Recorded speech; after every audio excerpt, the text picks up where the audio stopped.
ינואר 2004, הרב יעקב פינטו מלוס אנג'לס מחליט לעשות מעשה ולהתחיל לעזור לנזקקים בארץ ישראל. אם זכינו להכיל משפחה אחת, כמה שכר גדול מקבלים על זה. אלוהים נתן לך במתנה, דבר גדול, דבר נפלא.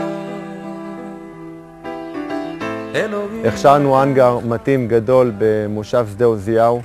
האנגר מאפשר לנו לאחסן כמויות גדולות של חומרים, ציוד, מזון, מצות, כל מה שצריך. וכך באמת התחלנו את העבודה לקראת הפצה לקמחא דפסחא תשס"ה, כאשר גיוס המתנדבים נעשה עוד קודם לכן. קיץ חורף סתיו אביב, נשמה טובה להביט סביב. לראות את המתנדבים באנגר מבצעים את העבודה בהתנדבות תוך הקדשת זמן רב לנושא העבודה, האריזה וכו'. זה היה אחד הדברים המרגשים שראיתי בחיים שלי. וימים, שמיים, ירח, כוכבים.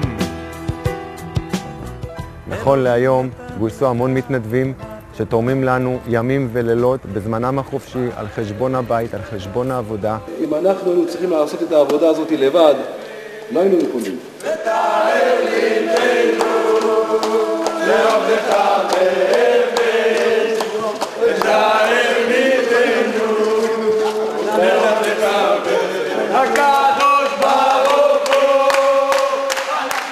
פה במחסן אנחנו מקבלים את הסחורה, אורזים את הסחורה, מכאן זה יוצא לעיר. העבודה במקום היא עבודה קשה, אינטנסיבית. כמובן שהעבודה היא גם מעל הכל סיפוק מאוד מאוד רוחני, הרגשה היא מאוד טובה לעזור לאנשים שבאמת זקוקים לך, וברוך השם שאנחנו יכולים להיות שלוחה של הרב בעניין הזה ובאמת לעזור לאנשים נזקקים. אני זוכר באחד המקרים היה איזה ארגז מיועד לשכן אתיופי שעקב המצוקה הכלכלית הם היו בסכסוך, ואז הגשתי לו את הקרטון והוא עלה בשמחה לבית, וכשהוא נכנס לבית הוא בא ואומר לאשתו, תראי מה הבאתי לך. אז היא הסתכלה וראתה את כל הקרטון, את כל המוצרים, וממש צריך לראות את זה איך שהיא נופלת לברכיים ומנשקת לו אותם. ועקב הקרטון הזה נהיה שלום בית של משפחה מרובת ילדים. נתן לך את הלילה והיום, אהבה, תקווה וחלום, קיץ חורף סתיו אביב, נשמה טובה.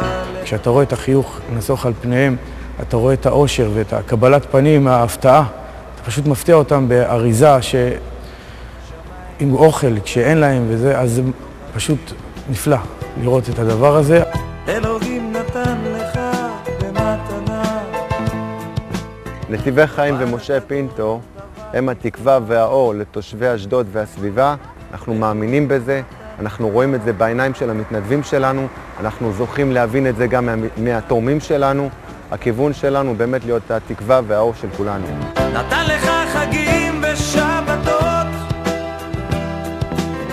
את ישראל ארץ האבות, ידיים וראש להגשים חלומות, נתן לך את כל הנפלאות.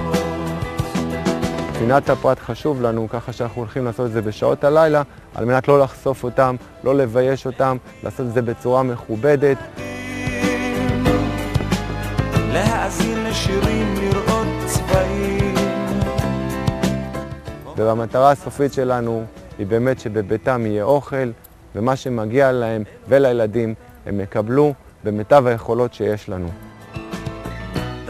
לתורמים היקרים שלנו, אני פונה בפנייה אישית, אנא, עזרו לנו לעזור לאותם נזקקים שנמצאים בסביבה, ובאמת, אנו האור והתקווה שלהם.